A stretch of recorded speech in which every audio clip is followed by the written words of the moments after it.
தேவன் அன்பாகவே இருக்கிறார். தழும்புகளால் குணமானீர்கள். தேவன் ஒளியாய் இருக்கிறார். அவரிடத்தில் எவ்வளவு வேணும் இருளில்லை என்று சத்தியவேதம் சொல்லுகிறது. சத்தியவேதம் சொல்லுகிறது, அவர் உங்கள் மித்தம் தரித்திரர் ஆனாரே முதல் கிறிஸ்து இயேசுக்குள் நமக்கு கிருபை அளிக்கப்பட்டிருக்கிறது. அவர் எவ்வளவு வேணும் பொய்யுரையாத தேவன் என்று சத்தியவேதம் சொல்லுகிறது. சத்தியவேதம் என்ன சொல்லுகிறது? கிறிஸ்து நமக்காக சாபமானார் என்று சொல்லுகிறது. நன்மையான எந்த ஈவும் ஜோதிகளின் பிதாவிடத்திலிருந்து ஒவ்வொரு நாளும் இறங்கி வருகிறது என்று சத்தியவேதம் சொல்லுகிறது. நாம் கர்த்தருடைய வார்த்தைக்கு செல்லுவோம், திருப்பிக் கொள்வோம். மார்க் எழுதின சுவிசேஷம் 14ஆம் அதிகாரம் 33வது வசனம். பேதுருவையும் யாக்கோபையும் யோவானையும் தம்மோடே கூட்டிக் கொண்டு போய் திகில் அடையவும் மிகவும் வியாகுலப்படவும் தொடங்கினார். கடந்த பல வாரங்களாக கிரைஸ்ட் ஃபார் அஸ், கிறிஸ்து நமக்காக என்கிற இந்த சத்தியத்தை நாம் ஞாயிற்றுக்கிழமை காலை ஆராதனைகளிலே நாம் தியானித்து கொண்டு வருகிறோம். இதிலே முதல் பகுதியாக அநேக காரியங்களை நாம் பார்த்தோம். இப்பொழுது இந்த போதனையின் 2ஆம் பகுதியை நாம் பார்த்து கொண்டு வருகிறோம். இந்த போதனையின் 2ஆம் பகுதியாக நாம் எதை பார்த்து கொண்டு வருகிறோம் என்று சொன்னால், கிறிஸ்து நமக்காக என்னவாக ஆனார். கிறிஸ்து நமக்காக என்னவாக ஆனார். கிறிஸ்து நமக்காக கல்வாரி சிலுவையில் என்னவெல்லாம் செய்து முடித்தார், எதையெல்லாம் அது அவர் நிறைவேற்றி முடித்தார் என்பதை குறித்தெல்லாம் நாம் தொடர்ந்து பார்த்து கொண்டு வருகிறோம்.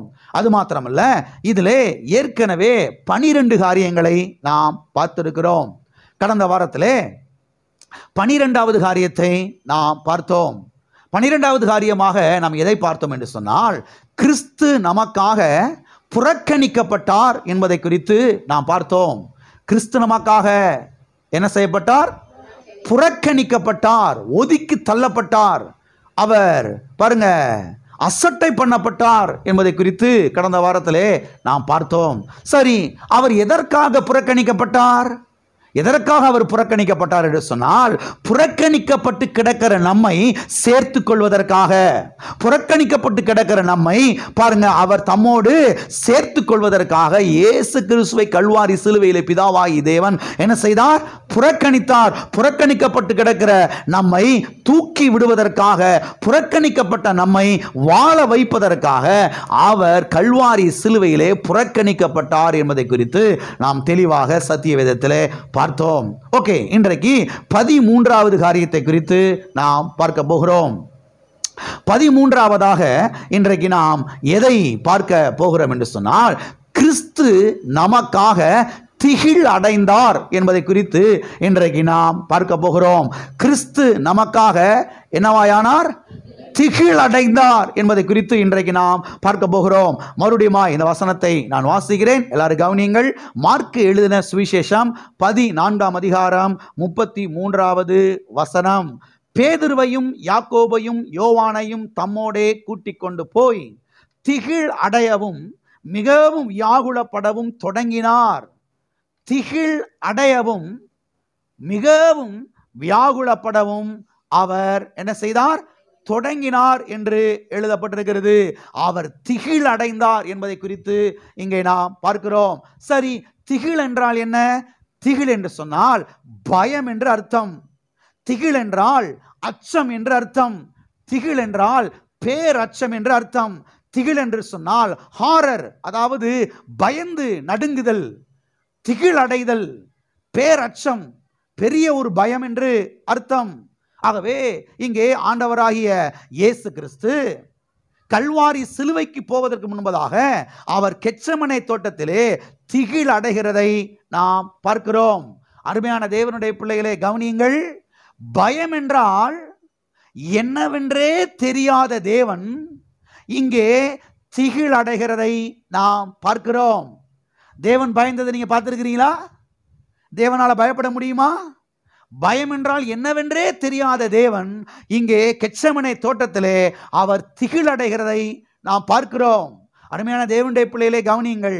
மனுஷனுடைய பாவத்தின் மித்தமாக வந்த இந்த பயத்தை ஆண்டவராய் இயேசு கிறிஸ்து பாருங்க கெத்செமனே தோட்டத்திலே முழுவதுமாக அனுபவிக்கிறதை நாம் பார்க்கிறோம். மனுஷனுடைய பாவத்தின் மித்தமாக பல மாற்றங்கள் இந்த உலகத்தில் ஏற்பட்டது. அநேக காரியங்கள் உண்டானது.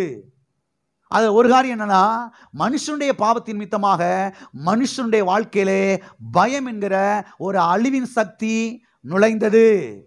கவனிங்க, நீங்க இன்னைக்கு மனுஷன் பயந்து நடுங்குறான் பாருங்க. பயந்து நடுங்குகிறதை இன்றைக்கு பார்க்கிறோம். பயந்து அலறுகிறதை இன்றைக்கு நாம் பார்க்கிறோம். மனுஷன் பயத்தினாலே துடி துடிக்கிறதை இன்றைக்கு நாம் பார்க்கிறோம். எதை கண்டாலும் பயந்து மனுஷன் ஓடுறான், ஒண்டி ஒளிகிறான் பாருங்க. இங்கே பார்க்கிறோம், மனுஷனுடைய பாவத்தின் மித்தமாக வந்த இந்த பயத்தை ஆண்டவராய் இயேசு கிறிஸ்து கெத்செமனே தோட்டத்திலே அவர் இங்கே அனுபவிக்கிறதை நாம் பார்க்கிறோம். இதுதான் இயேசு கிறிஸ்துவின் அன்பு என்பதை நீங்கள் புரிந்து கொள்ள வேண்டும். சரி, அவர் ஏன் திகழடைந்தார்? அவர் ஏன் பயம் அடைந்தார்? அவர் எதற்காக திகழடைந்தார்? அவர் எதற்காக திகழடைந்தார் தெரியுமா? பயத்திலிருந்து நம்மை விடுதலையாக்குவதற்காக, மரண பயத்திலிருந்து நம்மை விடுதலையாக்குவதற்காக, தோல்வியின் பயத்திலிருந்து நம்மை விடுதலையாக்குவதற்காக, பில்லி சூனியம், மந்திரவாதம், மாந்திரிய வேலை, பிசாசின் கிரியைகள் என்கிற அந்த பயத்திலிருந்து நம்மை விடுதலையாக்குவதற்காக, பொல்லாத மனிதர்களுடைய அந்த பயமுறுத்தலிலிருந்து, பொல்லாத மனிதர்களுடைய அந்த அச்சுறுத்தலிலிருந்து நம்மை விடுதலையாக்குவதற்காக அவர் கெத்செமனே தோட்டத்திலே திகிலடைந்தார். தைரியத்தினாலே நம்மை நிரப்புவதற்காக அவர் கல்வாரி சிலுவைக்கு போவதற்கு முன்பதாக அந்த கெத்செமனே தோட்டத்திலே அவர் திகிலடைந்தார் என்பதை குறித்து இங்கே நாம் பார்க்கிறோம். இன்னைக்கு மனுஷன் பயந்து நடுங்குகிறான். ரசிக்கப்பட்ட மனுஷனுக்கு கூட சில பயங்கள் இருக்குது பாருங்க. கர்த்தர் நம்மை தைரியப்படுத்துவதற்காக, பயத்திலிருந்து நம்மை முற்றிலுமாய் விடுதலையாக்குவதற்காக அவர் அங்கே திகிலடைந்தார் என்பதை குறித்து நாம் வாசிப்போம். எபிரேயருக்கு எழுதின நிருபம் 2ஆம் அதிகாரம் 14ஆம் வசனம் 15வது வசனம். ஆதலால் பிள்ளைகள் மாம்சத்தையும் இரத்தத்தையும் உடையவர்களாயிருக்க, அவரும் அவர்களைப் போல மாம்சத்தையும் இரத்தத்தையும் உடையவராய் ஆனார். மரணத்துக்கு அதிகாரியாகிய பிசாசானவனை தமது மரணத்தினாலே அழிக்கும்படிக்கு ஜீவகாலமெல்லாம் மரண பயத்தினாலே அடிமைத்தனத்துக்கு உள்ளானவர்கள் யாவரையும் விடுதலை பண்ணும்படிக்கு அப்படி ஆனார். இங்கே நாம் பார்க்கிறோம், ஜீவகாலமெல்லாம் மரண பயம், ஜீவகாலமெல்லாம் மரண பயத்துக்கு உள்ளானவர்கள் யாவரையும் விடுதலை பண்ணும்படிக்கு அப்படி ஆனார் என்று எழுதப்பட்டிருக்கிறது. யாரை விடுதலை பண்ணும்படிக்கு? மரண பயத்தினால் அடிமையானவர்களை, அவர்கள் யாவரை விடுதலை பண்ணும்படிக்கு. மரண பயத்துக்கு நீங்க மனுஷன் அடிமையாயிடுறான் பாருங்க. மரணம்னு சொன்ன மாத்திரத்துல பயந்து நடுங்கிடுறான், வேர்த்து விடவடத்து போயிடுறான் பாருங்க. அப்படியே வேர்த்து ஒளிகிறது பாருங்க. மரணம் அப்படின்னு சொன்ன உடனே பயப்படாத மனுஷன் இந்த உலகத்தில் யாரும் செய்ய முடியாது, இருக்க முடியாது. இந்த சரீர மரணம் மாத்திரம் கிடையாது, மனுஷனுக்கு வேற ஒரு பயம் என்ன செய்யுது இருக்குது. இந்த சரீர மரணத்து குறித்த ஒரு பயம் மாத்திரம் இல்ல, இன்னொரு பயமும் இருக்குது. என்ன பயம் தெரியுமா? நம்ம மரிச்சதுக்கு பிறகு எங்க போறோம், எங்க வாழ போறோம், எந்த இடத்துக்கு போறோம், என்ன நடக்க போகுது, ஏது நடக்க போகுது, அந்த பயம். அந்த பயத்தை நினைச்சா இன்னமும் கொஞ்சம் என்ன செஞ்சிருது, அவனுக்கு திகில் பிடிச்சிருது பாருங்க. இங்க சொல்லப்பட்டிருக்கிறது, மரண பயத்தினாலே அடிமைத்தனத்துக்குள்ளானவர்கள் யாவரையும் விடுதலை பண்ணும்படிக்கு அவர் அப்படியானார் என்று. யாரை விடுதலை பண்ணும்படிக்கு? மரண பயத்தினாலே அடிமைத்தனத்துக்குள்ளானவர்கள் யாவரையும் விடுதலை பண்ணும்படிக்கு என்று எழுதப்பட்டிருக்கிறது. எனவே ஆண்டவராய் இயேசு கிறிஸ்துவை ஏற்றுக்கொண்டவர்களை கர்த்தர் என்ன பண்ணியிருக்கிறார் என்று சொன்னால், அந்த மரண பயத்திலிருந்து விடுதலையாக்கி இருக்கிறார். மரண பயத்திலிருந்து என்ன செய்திருக்கிறார்? விடுதலையாக்கி இருக்கிறார். ஆகவே மரண பயம் என்ன செய்யக்கூடாது, உங்களுக்கு இருக்கக்கூடாது. மரணம் மரணம், இங்க கண்ணை மூடணும், அங்க கண்ணை திறக்க போறேன், அவ்வளவுதான். இல்லை கண்ணு மூணுக்கு பிறகு என்ன நடக்க போகுதுங்க? அழகா கர்த்தருடைய பிரசன்னத்தில் அங்கே பரலோகத்தில் சூப்பராக என்ன செய்ய போகிறேன்? இருக்க போகிறேன். அவ்வளோதான். இந்த தைரியம் யாரு கிடையாது? ரட்சிக்கப்படாதவங்களுக்கு கிடையாது. ரட்சிக்கப்பட்டவர்களுக்கு இந்த தைரியம் இருக்குது, இந்த நம்பிக்கை இருக்குது. அதனால தான் கல்லறை பெட்டியில் கொண்டு போய் வச்சு கல்லறையில் அடக்கம் பண்ண போதே என்ன சொல்கிறோம்? விதைக்கிறோம். கர்த்தர் எழுப்புவார். அந்த நம்பிக்கை இருக்குது, அந்த தைரியம் இருக்குது. ஆமென். ஆகவே ஆண்டவராக இயேசு கிறிஸ்துவை ஏற்றுக்கொண்டவர்கள் பாருங்க, இந்த மரண பயத்தில் என்ன செய்யப்பட்டிருக்கிறார்கள்? விடுதலையாக்கப்பட்டிருக்கிறார்கள். ஆகவே இயேசு கிறிஸ்துவின் இரத்தத்தினாலே மீட்கப்பட்டவர்கள் யாவரும் பிசாசை கண்டு பயப்பட வேண்டிய அவசியம் கிடையாது. பிசாசை கண்டு பயப்படக்கூடாது. இயேசு கிறிஸ்துவின் இரத்தத்தினாலே மீட்கப்பட்டவர்கள் யாவரும். எத்தனை பேர் இயேசு கிறிஸ்துவின் இரத்தத்தினாலே மீட்கப்பட்டிருக்கிறீர்கள்? இயேசு கிறிஸ்துவின் இரத்தத்தினாலே மீட்கப்பட்டவர்கள் யாவரும் பிசாசை கண்டு என்ன செய்யக்கூடாது? பயப்படக்கூடாது. தீமையை கண்டு பயப்படக்கூடாது. மரணத்தை கண்டு பயப்படக்கூடாது. நோயை கண்டு பயப்படக்கூடாது. புயலை கண்டு பயப்படக்கூடாது. விபத்தை கண்டு பயப்படக்கூடாது. செய்வினைகளை கண்டு பயப்படக்கூடாது. பிள்ளிசூனியங்களை கண்டு என்ன செய்யக்கூடாது? பயப்படக்கூடாது. இன்னைக்கு ரட்சிக்கப்பட்ட பிறகு கூட பாருங்க, சிலருக்கு வந்து அந்த பயம் இருக்குது. எந்த பயம்? யாரை எதை செஞ்சு வச்சுட்டு போயிட்டா போல. போகிற போக்கில் யாரோ ஒரு பொம்பளை பற்ற வச்சுட்டு போயிடுச்சு. ஏடி அங்கே 2 பேர் பேசிக்கிட்டு இருந்தாங்க, ஒன்றையை பற்றி தான் பேசிக்கிட்டு இருந்தாங்க. நான் நினைக்கிறேன் இதாகத்தான் இருக்கும் போல். சும்மா சொல்லி விட்டுருப்பாங்க. இவங்களுக்கு 1 மாதம் நிச்சய தூக்கம் வராது. என்ன ஆக போதோ, ஏது ஆக போதோ, வாய் கிட்ட இழுத்துக்கிற போதோ, கை இப்படி இழுத்துக்கிற போதோ. நடக்கவே இல்லை. என்னமோ இன்னொன்று அப்படி நடக்கவே இல்லை. ஆனாலும் என்ன செஞ்சிடறாங்க? அவங்க பயந்து நடுங்கிட்டு இருக்கிறாங்க. பாருங்க, எல்லாம் இருக்கிறீங்களா? ஆண்டவருடைய பிள்ளைகள் இதை குறித்தெல்லாம் பயப்படக்கூடாது. கர்த்தர் மரண பயத்தில் என்ன செய்திருக்கிறார்? நம்மை விடுதலையாக்கி இருக்கிறார். இங்கே எழுதப்பட்டிருக்கு பாருங்க, ஜீவகாலம் எல்லாம் மரண பயத்துக்குள்ளானவர்கள் யாவரையும் விடுதலை பண்ணும்படிக்கு அப்படி ஆனார். ஆமென். எல்லாரும் கரங்களை உயர்த்தி நம்ம எல்லாம் அறிக்கையை செய்வோம். கர்த்தர் மரண பயத்திலிருந்து, எல்லா பயத்திலிருந்து என்னை விடுதலையாக்கி இருக்கிறார். ஆகையால் நான் பயப்பட மறுக்கிறேன். நான் பயத்தின் ஆவிகளை எதிர்த்து நிற்கிறேன். இயேசுவின் நாமத்தில் எதிர்த்து நிற்கிறேன். ஆமென். பயம் வந்து உங்களை நிரப்பும் போது, பயம் வர்றதை போல உங்களுக்கு ஒரு எண்ணங்கள் வரும் பொழுது நீங்க இப்படி பேச ஆரம்பிக்கணும். இயேசு நாமத்தினாலே பயத்தின் ஆவிகளை எதிர்த்து நிற்கிறேன். நான் பயப்பட மறுக்கிறேன். பயத்தின் ஆவியே உன் இயேசு நாமத்தில் கடிந்து கொள்கிறேன். கர்த்தர் என்னை என்ன செய்திருக்கிறார்? மரண பயத்தில் என்ன செய்திருக்கிறார்? விடுதலையாக்கி இருக்கிறார். என்ன செய்திருக்கிறார்? விடுதலையாக்கி இருக்கிறார். எதிலிருந்து விடுதலையாக்கி இருக்கிறார்? மரண பயத்திலிருந்து விடுதலையாக்கி இருக்கிறார். எனக்காக இயேசு கிறிஸ்து திகிலடைந்தார். மரண பயத்தை அவர் அனுபவித்தார். ஆமென். மரண பயத்தை யார் அனுபவித்தார்? இயேசு கிறிஸ்து அனுபவித்தார். வாசிப்போம். சங்கீதம் 55:4. என் இருதயம் எனக்குள் வியாகுலப்படுகிறது. மரண திகில் என் மேல் விழுந்தது. மரண திகில் என் மேலே என்ன செய்தது? விழுந்தது. இயேசு கிறிஸ்துவை பற்றிய தீர்க்க தரிசனமான ஒரு வசனமாகும். டபுள் ஃபுல்ஃபில்மெண்ட் என்று சொல்லுகிறார்கள் ஆங்கிலத்திலே. ஒரே சமயத்திலே 2 காரியங்களை குறித்து சொல்லப்பட்டிருக்கிறது. ஒன்று இங்கே சங்கீதக்காரனை குறித்து, தாவீதை குறித்து காரியங்கள் இங்கே சொல்லப்பட்டிருக்கிறது. இரண்டாவதாக இங்கே இயேசு கிறிஸ்துவை குறித்தும் சொல்லப்பட்டிருக்கிறது. இங்கே நாம் பார்க்கிறோம், மரண திகில் என் மேல் என்ன செய்தது?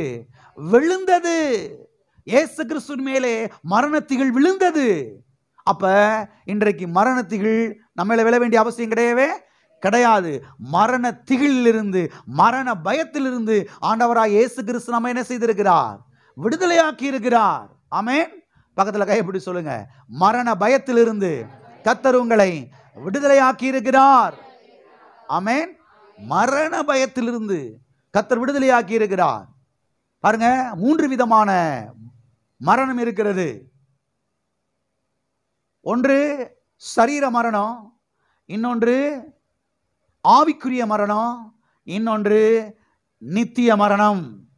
நன்றாய் கவனியுங்கள். ஒன்று சரீர மரணம், இன்னொன்று ஆவிக்குரிய மரணம், இன்னொன்று நித்திய மரணம்.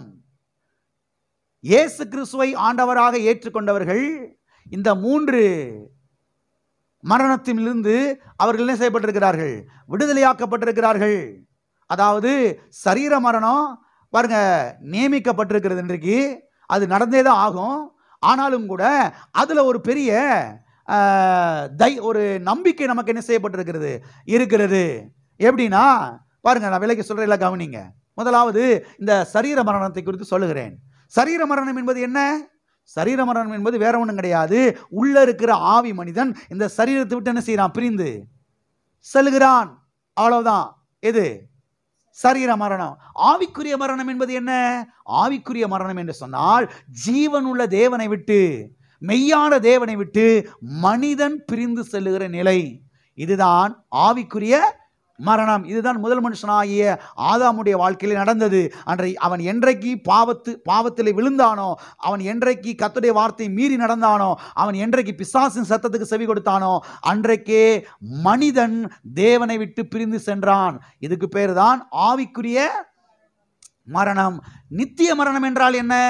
நித்திய மரணம் என்றால் நித்தியமாக கோடா கோடி வருஷங்களாக மனுஷன் தேவனை விட்டு அவன் பிரிந்து வாழுகிற ஒரு நிலை.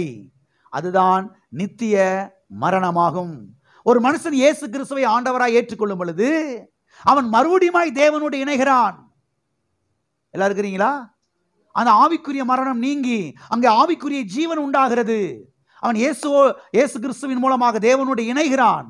இப்ப அந்த ஆவிக்குரிய மரணத்தில் செய்யற மனுஷன் விடுதலையாக்கப்படுகிறான். நல்லா கவனிங்க. இயேசு கிறிஸ்துவை ஆண்டவராய் ஏற்றுக்கொண்டவர்கள் நித்திய மரணத்துக்கும் தப்பித்துக் கொள்கிறார்கள்.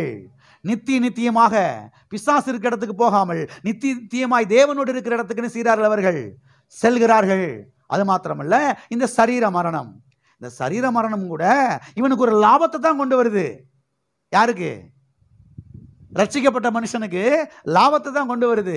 வயசாகி 80 வயசு 90 வயசாகி அவன் மரிக்கும் பொழுது அவன் இந்த சரீரத்தை கொண்டு போய் அடக்கம் பண்ணுகிறார்கள். கர்த்தர் வரும் நாளிலே அது என்ன செய்யப்படுகிறது? உயிர்ப்பிக்கப்படுகிறது, எழுப்பப்படுகிறது. எதற்காக? புது சரீரத்தை கர்த்தர் கொடுப்பதற்காக, வியாதிய வராத சரீரத்தை கொடுப்பதற்காக, மகிமையான சரீரத்தை கொடுப்பதற்காக. அப்ப இந்த மரணம் கூட ஒரு தேவனுடைய மனுஷனுக்கு லாபம் தான்.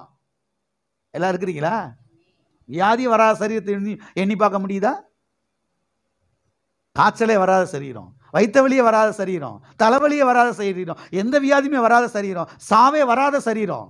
அப்படிப்பட்ட ஒரு சரீரத்தை கர்த்தர் கொடுக்க போகிறார். அப்ப நாம் பார்க்கிறோம், இங்கே மரண திகில் என் மேல் விழுந்தது. மரண திகிலை இயேசு கிறிஸ்து அணிவித்தார். அவர் திகில் அடைந்தார் என்று எழுதப்பட்டிருக்கிறது. இயேசு கிறிஸ்து ஒரு மனுஷன் ஆண்டவராய் ஏற்றுக்கொள்ளும் பொழுது அவன் அந்த மரண பயத்தில் என்ன செய்யப்படுகிறான்? விடுதலையாக்கப்படுகிறான், தேவனோடு இணைகிறான். நித்திய மரணத்திற்கு அவன் தப்பித்துக் கொள்கிறான். ஆமென். எந்த மரணத்துக்கு? நித்திய மரணத்துக்கு அவன் தப்பித்துக் கொள்கிறான். அது மாத்திரமல்ல, சரீர மரணம் கூட அவனுக்கு ஒரு லாபத்தை என்ன செய்கிறது? கொண்டு வருகிறது. ஆகவே ஆண்டவராய் இயேசு கிறிஸ்துவை ஏற்றுக்கொள்ளாதவர்கள் ஆண்டவராய் இயேசு கிறிஸ்துவை உங்களுடைய சொந்த ரட்சகராக நீங்கள் ஏற்றுக்கொள்ள வேண்டும். ஏற்றுக்கொள்ளும் பொழுது ஆண்டவராய் இயேசு கிறிஸ்து இந்த மரண பயத்திலிருந்து முற்றிலுமாய் உங்களை விடுதலையாக்குவார். மரண பயத்திலிருந்து முற்றிலுமாய் உங்களை விடுதலையாக்குவார்.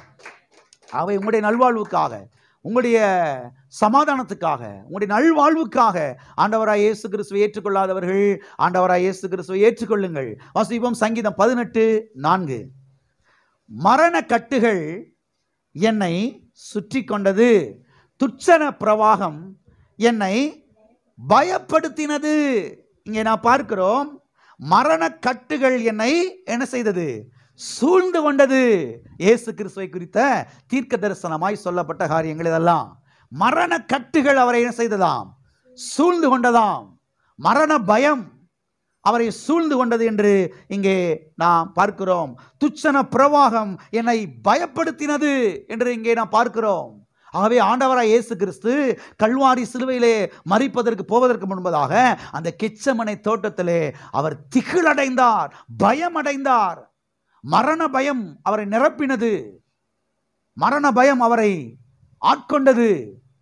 மரண பயத்தை அவர் அங்கே அனுபவித்தார். எதற்காக?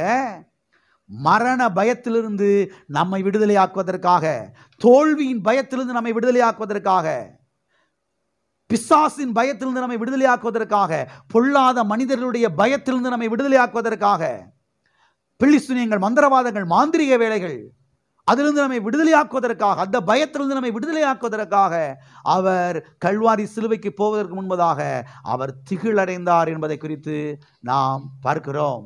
ஆகவே இயேசு கிறிஸ்துவை ஆண்டவராக ஏற்றுக்கொண்டவர்கள் இன்றைக்கு இவைகளை கண்டன செய்ய வேண்டியது கிடையாது, பயப்பட வேண்டிய அவசியம் கிடையவே கிடையாது. எல்லாம் இருக்கிறீங்களா? ஆமென். அது மாத்திரமல்ல, மனுஷன் பயப்படுவதற்காக அவன் உண்டாக்கப்பட்டவன் கிடையாது. எல்லாம் இருக்கிறீங்களா? மனுஷன் பயப்படுவதற்காக அவன் உண்டாக்கப்பட்டவன் அல்ல. இதை நீங்கள் சரியாய் புரிந்து கொள்ள வேண்டும். சத்திய வேதத்திலே ஆதாமை குறித்து நாம் பார்க்கிறோம். கர்த்தர் ஆதாமை எங்கே வைத்தார் என்று சொன்னால், ஏதேன் என்கிற ஒரு தோட்டத்தில் என்ன செய்தார்? வைத்தார். வாசிப்போம். ஆதியாகமம் 2ஆம் அதிகாரம் 8வது வசனம். தேவனாகிய கர்த்தர் கிழக்கே ஏதேன் என்னும் ஒரு தோட்டத்தை உண்டாக்கி தாம் உருவாக்கின மனுஷனை அதிலே வைத்தார். எதிலே வைத்தார்? ஏதேன் தோட்டத்திலே வைத்தார். அருமையானவர்களே கவனியுங்கள். கர்த்தர் பாருங்க, ஏதேன் தோட்டத்தை உண்டாக்கி அந்த ஏதேன் தோட்டத்தில் தாம் உருவாக்கின மனுஷனை அங்கே கொண்டு வந்து வைக்கிறதை நாம் இங்கே பார்க்கிறோம். எல்லாம் கவனிக்கிறீங்களா? இந்த முழு உலகத்திலையுமே யாருமே கிடையாது. இதை மனதில் கொண்டு வாங்க. இன்னைக்கு தடிக்கு விழுந்த இந்தியாவில் யார் மேலே தான் விழணும்? இன்னொரு மனுஷன் மேலே தான் விழணும். அவ்வளவு மக்கள் தொகை, ஜனத்தொகை பெருத்த நாடு. இந்தியா தான் ஃபஸ்ட்டுன்னு சொல்கிறாங்க. மற்ற நாடெல்லாம் ஃபீட் பண்ணிருச்சு. 140 கோடின்னு சொல்கிறாங்க. அடே அப்பா, எத்தனை கோடி? 140 கோடி தாண்டி போய்கிட்டு இருக்குது. இன்னைக்கு தடிக்கு விழுந்த யார் மேலே தான் விழணும்? மனுஷன் மேலே தான் விழணும். ஆனால் ஆதாமுக்கு அப்படி கிடையாது. இந்த முழு உலகத்திலையுமே யாருமே கிடையாது. ஆதாம் மட்டும்தான் இருக்கிறார். இந்த முழு பூமி உருண்டையிலையுமே, இந்த முழு பூமி உருண்டையிலையுமே யார் மட்டும்தான் இருக்கிறா? ஆதாம் மட்டும்தான் இருக்கிறான். ஆனால் ஒரு தூசி அளவு கூட பயம் இல்லாம இருக்கிறான். ஒரு தூசி அளவு கூட அவனுக்கு வந்து பயமே இல்லை. அந்த ஃபியரே இல்லை, பயமே இல்லை, நடுக்கமே இல்லை, திகிலே இல்லை. ரொம்ப சர்வசாதாரணமா இருக்கிறான், சாதாரணமா வாழ்றான். எந்த கலக்கமுமே கிடையாது, எந்த பயமே இல்லாம வாழ்ந்துகிட்டு இருக்கான். பாருங்க, இப்படிப்பட்ட ஒரு நிலையிலே தான் கர்த்தர் மனிதனை படைத்தார்.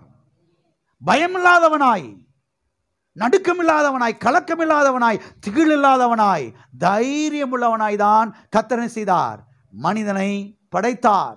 ஆனால் மனுஷன் என்றைக்கு பாவத்திலே விழுந்தானோ அன்றைக்கே எல்லா பயமும் யாருக்குள்ள வந்துருச்சு? மரத்து மேல ஒரு வெள்ளை துணி தொங்குனா கூட போச்சு.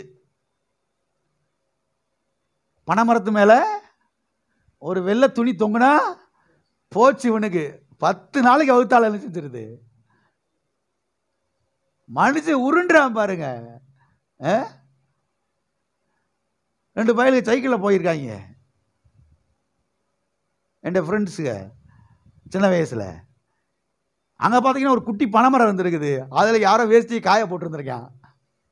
இவனுக்கு நைட்டில் போன உடனேயே வெள்ளை பிசாசு அப்படி பறந்துக்கிட்டு இருக்க மாதிரி தெரிஞ்சிருக்குது. இவனுக்கு குட்டி பிசாசு பறந்துக்கிட்டு இருக்க மாதிரி. இவங்க சைக்கிளை எடுத்து ஓட்டி விழுந்து எந்திரிச்சு வீட்டில் வந்து படுத்துட்டாங்க பாருங்க. என்னடான்னு காலையில் போய் பார்த்தா அந்த குட்டி பனை மரத்தில் யாரோ வேஸ்டி வச்சுருக்கிறான். அங்கே ஏதோ ஓட போயிருந்துருக்குது, அதை அலசி போட்டு காய போட்டுருந்துருக்கிறான். மனுஷனுக்கு பாருங்க எதை கண்டாலும் இன்னைக்கு பயம். ஆனால் முதல் மனுஷனாகிய ஆதாம் இப்படிப்பட்ட நிலையில் என்ன செய்யப்படலை, உண்டாக்கப்படவில்லை. ஒரு தூசி அளவு கூட பயம் இல்லாதவனாய் முதல் மனுஷனாய் ஆதாம் உண்டாக்கப்பட்டான். ஆனால் என்றைக்கு மனுஷன் பாவத்தில் விழுந்தானோ, என்றைக்கு கர்த்தருடைய வார்த்தையை தூக்கி எறிந்தானோ, என்றைக்கு பிசாசின் சத்தத்துக்கு செவி கொடுத்தானோ, என்றைக்கு பிசாசின் வார்த்தை கீழ்ப்படிந்து நடந்தானோ, அன்றைக்கு பயத்துக்கு இவன் என்ன செய்து விட்டான்? அடிமையாகி விட்டான். பயத்துக்கு அடிமையாயிட்டான். இப்பொழுது மனுஷன் எதை கண்டாலும் என்ன செய்யறான்? பயப்படுறான். தேவனை கண்டா கூட பயப்படுறாங்க. இதான் அதை விட ஆச்சரியமாக இருக்குது. மற்றதை கண்டா கூட பயப்படுறான்னு சொல்லி சொன்னால் கூட சரி, அது ஏதோ பயப்படுறான். கடவுளை கண்டா கூட என்ன செய்கிறவன்? கடவுளை கண்டாலே இவனுக்கு வேர்த்து விறுவிறுத்து மொட்டிக்கிட்டில் நடுங்கி உருண்டான் பாருங்க ஆளு மனுஷன். எல்லாரும் இருக்கிறீங்களா? வாசிப்போம். ஆதியாகமம் 3ஆம் அதிகாரம் 8வது வசனம். பகலின் குளிர்ச்சியான வேளையிலே தோட்டத்தில் உலாவுகிற தேவனாகிய கர்த்தருடைய சத்தத்தை அவர்கள் கேட்டார்கள். அப்பொழுது ஆதாமும் அவன் மனைவியும் தேவனாகி கர்த்தருடைய சந்நிதிக்கு விலகி தோட்டத்தின் விருட்சங்களுக்குள்ளே என்ன செய்து கொண்டார்கள்? தோட்டத்தில் உலாவுகிற தேவனாகி கர்த்தருடைய சத்தத்தை கேட்ட மாத்திரத்தில் அப்பான் ஓடி வந்தவன், ஆண்டவருடைய சத்தம் கேட்குது, வா வா வா ஆண்டவருடைய பிரசன்னத்துக்கு போவோம், ஆண்டவர்கிட்ட பேசுவோம், ஆண்டவர்கிட்ட உறவாடுவோம், ஐக்கியம் கொள்வோம், அப்பா பிதாவேன்னு ஓடுவோம். அப்பா பிதாவே என்று ஓடுனவன் இப்போ ஆண்டவருடைய சத்தம் கேட்ட மாத்திரத்தில் எங்கடா புதர் இருக்குது, எங்க உள்ள ஓடி போய் ஒண்டி ஒளிஞ்சுக்கிட்டு நடுநடுங்கிட்டு வேர்த்து விறுவிறுத்துட்டு உட்காந்துருக்கிறான். மனுஷன் பாவத்தில் விழுந்ததுக்கு பிறகு வந்ததுடைய ரிசல்ட் இதெல்லாம், விளைவு என்பதை தெரிந்து கொள்ளுங்கள். மனுஷன் இன்னைக்கு சின்ன கொசு கூட பயப்பட வேண்டியிருக்குது. சின்ன கொசு அதெல்லாம் அவனை கடிச்சு விரட்டுது. அன்னைக்கெல்லாம் கடிக்கல, அன்னைக்கெல்லாம் இதுகள் தீமையெல்லாம் செய்யலை, இதெல்லாம் நல்ல காரியங்களை செய்தது. ஆனால் இதெல்லாம் இவனை விரட்டுது. இவனை செய்கிறான் இதுக்காக பயந்துக்கிட்டு ஒண்டி ஓடி ஒளிரான் பாருங்க. தேவனுடைய சத்தத்தை கேட்ட உடனே அப்பா என்று ஓடி வந்த ஆதாம் இப்பொழுது ஓடி போய் புதருக்குள்ள என்ன செய்கிறான்? ஒளிகிறான். எனவே ஆண்டவராய் இயேசு கிறிஸ்து கெத்செமனே தோட்டத்தில் ஏன் திகிலடைந்தார் என்று சொன்னால், பயத்திலிருந்து நம்மை விடுதலையாக்குவதற்காக, திகிலில் இருந்து நம்மை விடுதலையாக்குவதற்காக. எனவே இன்றைக்கு நாம் பயத்திலிருந்து விடுதலையாக்கப்பட்டிருக்கிறோம். இதை தேவனுடைய பிள்ளைகள் விசுவாசிக்க வேண்டும். இயேசு கிறிஸ்துவை ஆண்டவரை ஏற்றுக்கொண்டவர்கள் இன்றைக்கு நீங்கள் என்ன செய்யப்பட்டிருக்கிறீர்கள்? இந்த பயத்திலிருந்து முற்றிலுமாய் விடுதலையாக்கப்பட்டிருக்கிறீர்கள். ஆனாலும் கூட அந்த பயம் மனதில் என்ன செய்யுது? இருக்குது. இப்போ அதை விரட்டி அடிக்கணும். எதனால? விசுவாசத்தினாலே. ஆமென். விசுவாசத்தினால என்ன செய்யணும்? விரட்டி அடிக்கணும். எப்படின்னா, இயேசு நாமத்தினாலே பயமே உன்னை எதிர்த்து நிற்கிறேன், பயத்தின் ஆவியை உன்னை எதிர்த்து நிற்கிறேன், நான் பயப்பட மறுக்கிறேன். கர்த்தர் என்னை பயத்திலிருந்து என்ன செய்திருக்கிறார்? விடுதலையாக்கி இருக்கிறார். நான் இயேசு கிறிஸ்துவை ஆண்டவராக என்ன செய்திருக்கிறேன்? ஏற்றுக்கொண்டிருக்கிறேன் என்று இப்படி விசுவாசத்தில் பேச ஆரம்பிக்கணும். வீட்டில் உட்காந்து ஒரே பயமாக இருக்கு பாஸ்டர், வந்து ஜெபம் பண்ணிட்டு போங்க பாஸ்டர். என்ன செய்யுங்க பாஸ்டர்? ஒரே பயமாக இருக்கு பாஸ்டர், வந்து என்ன செய்யுங்க? ஜெபம் பண்ணிட்டு போங்க பாஸ்டர். போனதுக்கு பிறகு மறுபடியும் பயம் வந்துருச்சு. இப்போ யார் வந்து ஜெபம் பண்ணிட்டு போன பிறகு இப்போ மறுபடியும் பாஸ்டர் வந்துட்டு போங்க. இப்படி எத்தனை நாள் வந்துட்டு போகிறது பாஸ்டர்? அதுக்கு தான் சொல்கிறேன், நீங்கள் வாயத்திறந்து என்ன செய்யுங்க? பேசுங்க, இருக்கிற இடத்துல இருந்து பேசுங்க. நான் மரண பயத்திலிருந்து விடுதலையாக்கப்பட்டிருக்கிறேன், எல்லா பயத்திலிருந்து கர்த்தர் விடுதலையாக்கி இருக்கிறார். பயத்தின் ஆவியே உன்னை இயேசு நாமத்தில் நான் கடிந்து கொள்ளுகிறேன், எதிர்த்து நிற்கிறேன்.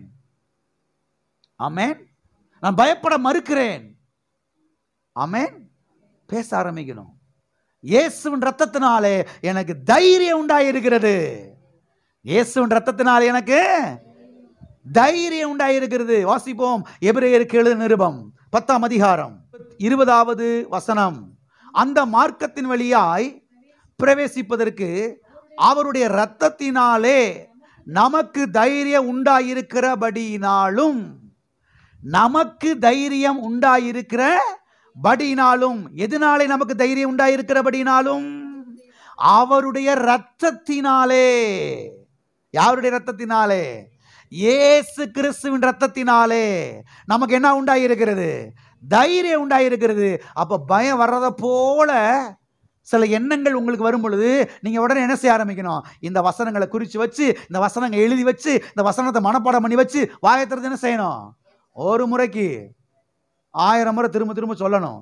இயேசுவின் ரத்தத்தினாலே எனக்கு தைரியம் உண்டாயிருக்கிறது, இயேசுவின் ரத்தத்தினாலே எனக்கு தைரியம் உண்டாயிருக்கிறது, இயேசுவின் ரத்தத்தினாலே எனக்கு தைரியம் உண்டாயிருக்கிறது, நான் பயப்பட மறுக்கிறேன். ஆமென். எல்லாரும் சொல்லுவோமா?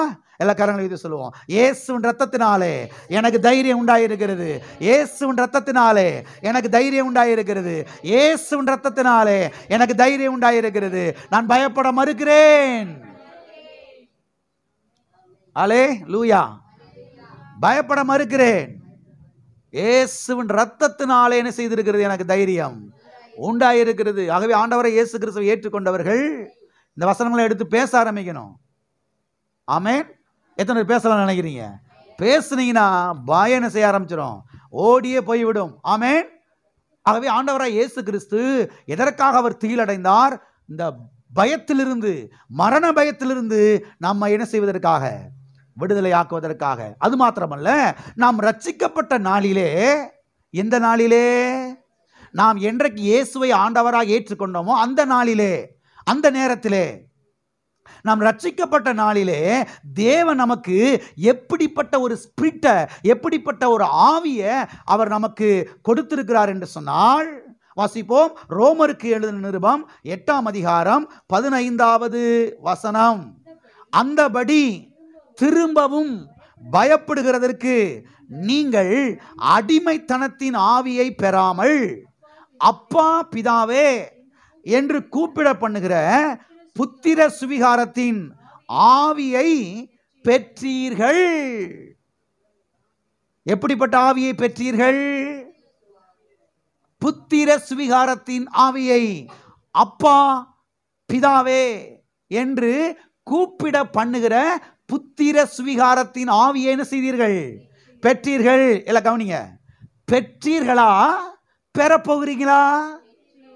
ஆண்டவர் 2ஆம் வருகையில் அப்படிப்பட்ட ஒரு ஆவி எனக்குள்ள வைப்பாரு பாஸ்டர். நான் கனவு காண்டுகிட்டு இருக்கேன் பாஸ்டர். என்ன கனவு காண்றீங்க? அப்பா பிதாவே என்று கூப்பிடக்கூடிய அப்படிப்பட்ட ஒரு ஆவியை தேவன் நாம் என்றைக்கு ரட்சிக்கப்பட்டோமோ அந்த நாளிலேயே நமக்குள்ள என்ன செஞ்சிட்டாரு? வச்சிட்டாரு. இப்ப எப்படிப்பட்ட ஸ்பிரிட் உங்களுக்குள்ள இருக்குதுன்னா, எப்படிப்பட்ட ஆவி உங்களுக்குள்ள இருக்குதுன்னா, அப்பா பிதாவே என்று கூப்பிடக்கூடிய ஆவி உங்களுக்குள்ள இருக்குது. பயப்படுகிற ஆவி அல்ல, நடுங்குகிற ஆவி அல்ல, அப்பா பிதாவை என்று கூப்பிடக்கூடிய அப்படிப்பட்ட ஆவியை தேவன் உங்களுக்குள்ள என்ன செஞ்சிருக்கிறாரு? வச்சிருக்கிறாரு. என்னைக்கு வச்சாரு? நீங்க என்றைக்கு ரட்சிக்கப்பட்டீங்களோ, என்றைக்கு இயேசு கிறிஸ்துவை ஆண்டவராக ஏற்றுக்கொண்டீங்களோ, என்றைக்கு இயேசு நாமத்தின் மேல் விசுவாசம் வைத்தீர்களோ, என்றைக்கு இயேசு கிறிஸ்துவின் ரத்தத்தினாலே நீங்கள் கழுவப்பட்டீர்களோ, அன்றைக்கு இப்படிப்பட்ட ஆவியை கர்த்தர் செஞ்சார் உங்களுக்குள்ள வச்சுட்டாரு. அதனால நீங்க அடிக்கடி ஜெபத்துல போய் எப்படி கூப்பிடணும்? ஆண்டவரை எப்படி கூப்பிடணும்? அப்பான்னு கூப்பிடணும். அப்பா பிதாவே. அப்பா, அப்பானா செல்ல பேருன்னு அர்த்தம். நீங்க உங்க டாடி எப்படி கூப்பிடுவீங்க? கூப்பிடுவீங்களா, கூப்பிட மாட்டீங்களா? செல்லம்மா கூப்பிடுவீங்களா உங்க அப்பாவுக்கு ஒரு பேர் வச்சு? அது மாதிரி நம்ம பரலோக தகப்பனுக்கு ஒரு செல்ல பேர் இருக்குது, அப்பா ஃபாதர்.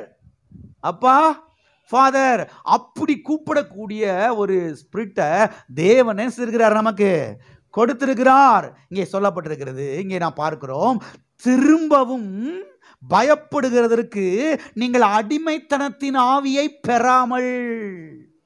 திரும்பவும் நீங்கள் பயப்படுகிறதற்கு அடிமைத்தனத்தின் ஆவியை பெறாமல்.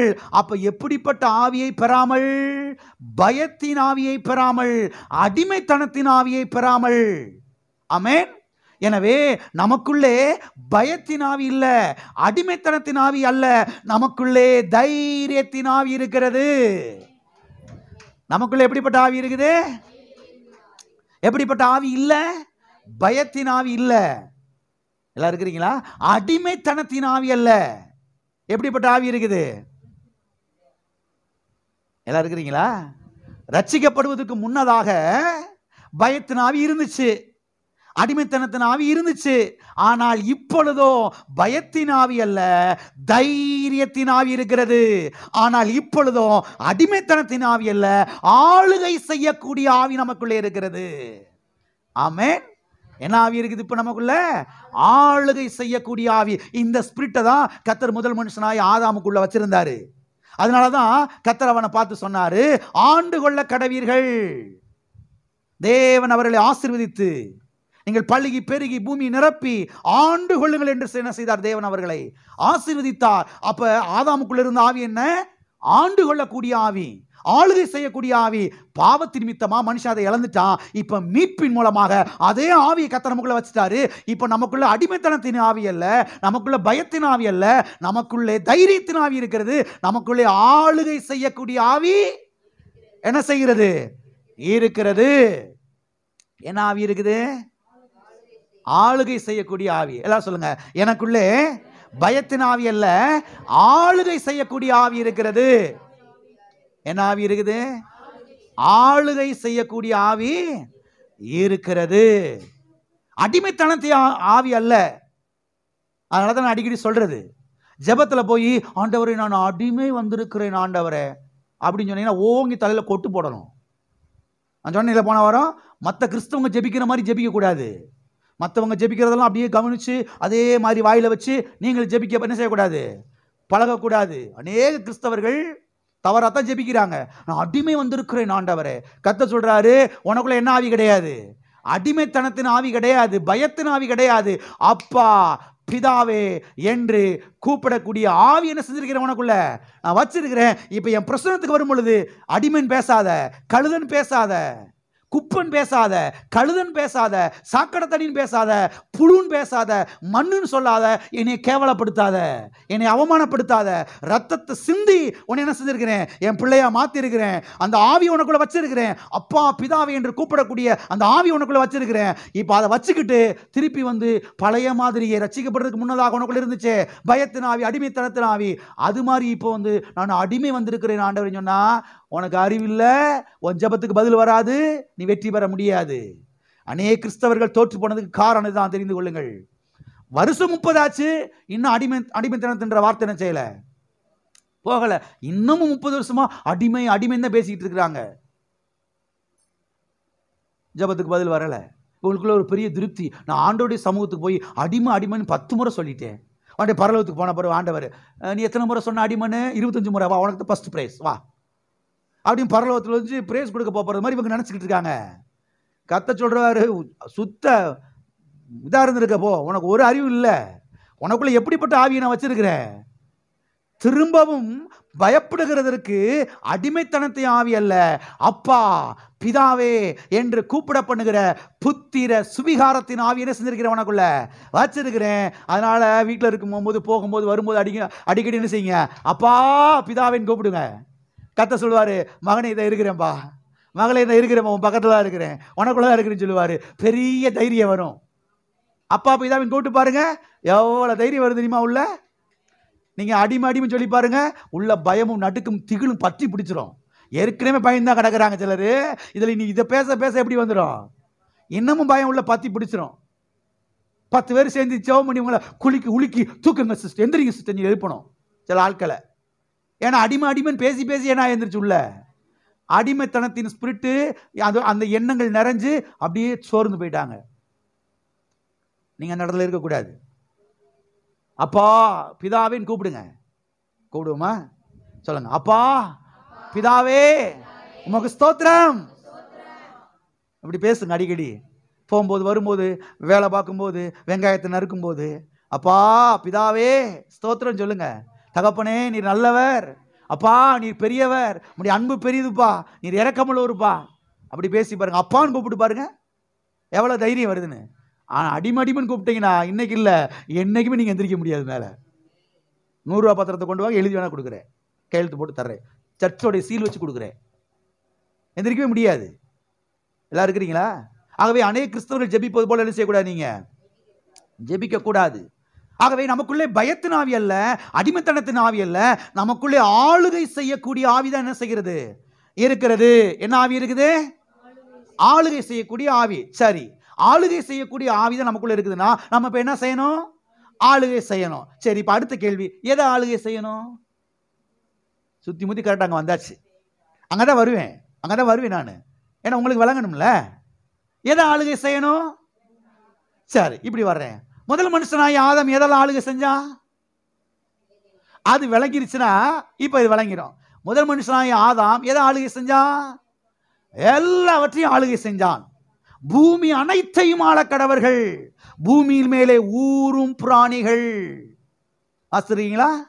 இதெல்லாங்க ஆதியாகமம் 1 அதிகாரம் 26, 27, 28 வாசிருக்கீங்களா? அதெல்லாம் வருவாங்க. ஊரும் பிராணிகள், பூமி அனைத்தையும், சமுத்திரத்தையும், ஆகாயத்து பறவைகளையும் எல்லாவற்றையும் என்ன செய்ய கடவர்கள்? ஆளக்கடவர்கள். நல்லா கவனிங்க, உங்களுக்குள்ள ஆளுகை செய்யக்கூடிய ஸ்பிரிட் இருக்குதுன்னா பயத்தின் ஆவி இல்லை பாருங்க, தைரியத்தின் ஆவி, ஆளுகை செய்யக்கூடிய ஆவி தான் இருக்குதுன்னா இப்ப நீங்க என்ன செய்யணும்? ஆளுகை செய்யணும். எதெல்லாம் ஆளுகை செய்யணும் தெரியுமா? பிசாசை ஆளுகை செய்ய வேண்டும், தீமையை ஆளுகை செய்ய வேண்டும், பாவத்தை ஆளுகை செய்ய வேண்டும், இச்சைகளை ஆளுகை செய்ய வேண்டும், வியாதியை ஆளுகை செய்ய வேண்டும், பிழி சுனியங்கள், மந்திரவாதங்கள், மாந்திரிய வேலைகள், மருந்து வேலைகள், இவைகளை என்ன செய்ய வேண்டும்? நீங்கள் ஆளுகை செய்ய வேண்டும். ஆமென். இந்த ஊரும் பிராணி அங்க எழுதப்பட்டிருக்கு இல்லையா, அது இயேசு கிறிஸ்து புதிய ஏற்பாட்டிலே சொல்லுகிறார். சர்ப்பங்களையும் தேள்களையும் மிதிக்கவும் சத்துருவின் சகல வல்லமை மேற்கொள்ளவும் நான் உங்களுக்கு என்ன செய்கிறேன்? அதிகாரம் கொடுக்கிறேன், ஒன்றும் உங்களை சேதப்படுத்த மாட்டாது. அப்ப அங்க சொல்லப்பட்டிருக்கிற அந்த ஊரும் பிராணியாது, ஊரும் பிராணினாவே பாம்பு, பூராம், பள்ளி, தேளு, இதான ஊரும் பிராணி. கர்த்தர் பிசாசு அதுக்கு ஒப்பிட்டு பேசுறாரு. அதை நீ ஆளுகை செய்ய சொல்றாரு. எதை? ஊரும் பிராணியாகிய பிசாச ஆளுகை செய்வனைய பிள்ளை சுனையத்தை ஆளுகை செய்ய சொல்றாரு. இப்போ நீங்க உட்காந்துக்கிட்டு தூக்கமே வரமாட்டேங்குது பாஸ்டர், என்ன செய்ய மாட்டேங்குது பாஸ்டர்? தூக்கமே வர மாட்டேங்குது பாஸ்டர், என்னமோ போட்டு அமுக்குது பாஸ்டர், என்னமோ போட்டு தூக்குது பாஸ்டர், என்னமோ போட்டு நீ இழுக்குது பாஸ்டர். நான் படுத்திருந்தேனா அப்படி என் தலைமுடிய தர தர தர தர தரன்னு இழுத்துட்டு போயிருச்சு பாஸ்டர். எதை பிடிச்சி இழுத்துட்டு போயிருச்சு? ஒன்றும் தெரியாத மாதிரி இருக்கீங்க. விலங்குனா சரி, எல்லாம் இருக்கிறீங்களா? அதிகாரம் உங்க கையில் இருக்குது. கர்த்தர் உங்களுக்குள்ள பயத்தின் ஆவி வைக்கல, அடிமைத்தனத்தின் ஆவியை வைக்கல. கர்த்தர் உங்களுக்கு தைரியத்தின் ஆவியை வச்சிருக்கிறாரு, ஆளுகை செய்யக்கூடிய ஆவியை வச்சிருக்கிறாரு, அப்பா பிதாவே என்று கூப்பிட பண்ணுகிற புத்திர சுவியத்தின் ஆவியை வச்சிருக்கிறாரு. இப்போ நீங்க என்ன செய்யணும்? நைட் நேரத்தில் தூக்கம் வரல, என்ன செய்யணும்? ஒரு மாதிரி பயப்படுற மாதிரி என்ன செய்யணும்?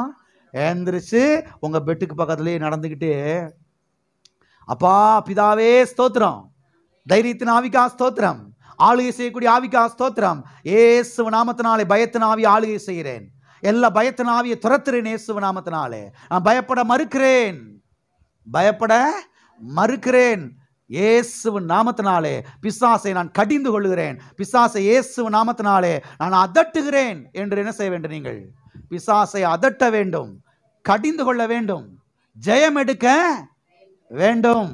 அப்ப இயேசு கிறிஸ்துவை ஏற்றுக்கொண்டவர்கள் பயத்தின் மேலே என்ன செய்ய வேண்டும்? ஆளுகை செய்ய வேண்டும்.